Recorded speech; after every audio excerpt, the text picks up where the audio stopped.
Hi, my name is Adriana, and I will be reading you The Year of the Dog by Grace Lin. Chapter 28, Here Comes Chinese New Year. The one holiday Mom and Dad didn't know how to celebrate was Chinese New Year. Sometimes we thought they celebrated it too well, especially when Mom made us clean up. Pacey, clean up the mirrors, Mom would say. Lazy, vacuum the carpet. Kiki, polish the furniture. Everything has to be clean for the Chinese New Year. And we should have to sweep and mop and brush and polish everything. We were glad when we were finished. After that, Mom and Dad took the Chinese New Year decorations. Mom hung up a big red sign with the black Chinese symbol on it, upside down on our door. It says good luck, Mom told us. Hanging in upside down means good luck has already come in. Mom took us shopping for new clothes. Everything has to be new for the new year, she told us. Oh, and I have to cut your hair too. Mom always cut our hair as part of the New Year tradition. We had to cut it for the day before New Year's because it was bad luck to cut your hair on New Year's Day. Mom had us sit on the high stool in the kitchen and put a big white plastic cloth around our necks. Then she would wear the red and green plaid raincoat, take out her scissors and cut our hair. Lizzie wanted to get her hair cut in a fancy salon in the mall, but Mom said it was too expensive. But I want it to look good, Lizzie pouted. They cut it just the same, Mom said. No, Lizzie said. A girl in my class says they cut her hair in layers. That's American hair, Mom says. You can't cut your hair in that special way. It's too straight. If you cut it, Lizzie said, it'll just look like Pacey's and Kiki's hair. I'm older. Mine should look different. Okay, I'll cut it differently, Mom said.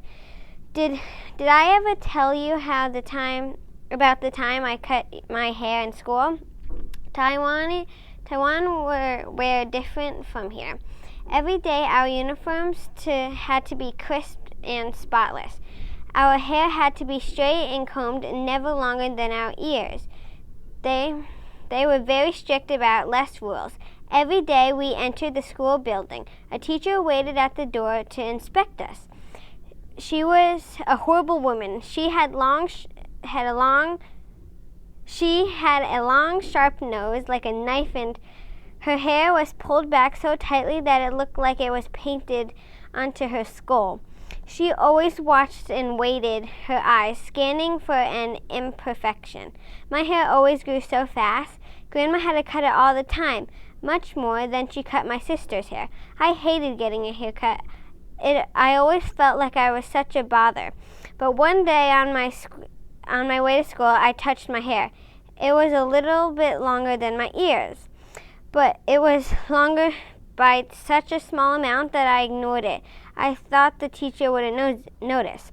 But as I got closer to the school, I began to feel nervous. I could see that the door study of the line students, that the same way Hungry Cat would study a line of mice. I fluffed my hair up, hoping it would make it look shorter. I saw a group of girls in front of me. I joined them, staying in the back. I hoped that they would hide me, but they didn't. As I walked through the door, the teacher pointed at me. She pointed at me with a stern face, and that seemed to be made of steel. No, she barked at me like an army sergeant. Your hair is too long. I felt like a fish trapped under frozen water as she reached into her pocket and took out a pair of scissors. She sized a handful of my hair, and I felt the cold metal points on my neck. Snip, snip, I saw my hair flutter down to the ground like a dying moth. Go, the teacher said. Like a rabbit hearing a gun fired, I jumped away. While I hurried away from her, I touched my hair and almost stopped still from shock. She had only cut one side. One side was cut very short above my ear, while the other side was below my ear.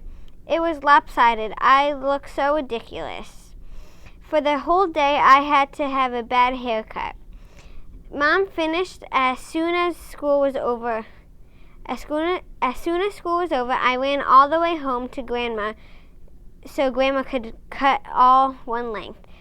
That was not the kind of That's not the kind of different I mean, Lizzie said. I know, Mom said. When Lizzie's hair was done, I thought it looked the same as always, but Mom got a curling iron and curled her bangs and brushed them out.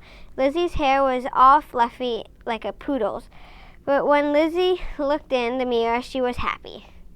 The key word is haircut.